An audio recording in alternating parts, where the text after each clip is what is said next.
Welcome back to another technical video. Today we're going to be going through your question, answering it, and hopefully finding that solution for you. Now, remember to stay just a little bit crazy like me, and hopefully you get to that resolution. Now let's continue on.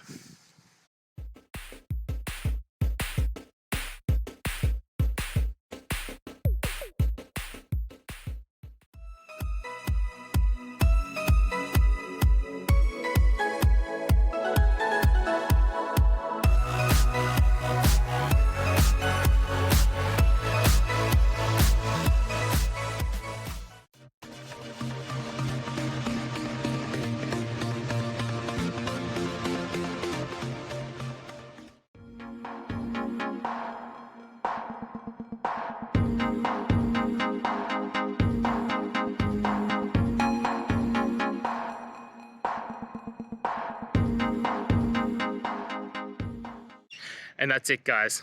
I hope you found the answer that you're looking for and got to that resolution in the end. If you did, please take a moment, hit subscribe. I really appreciate it. Until the next time you need more technical videos, I hope you have a great day. Cheers.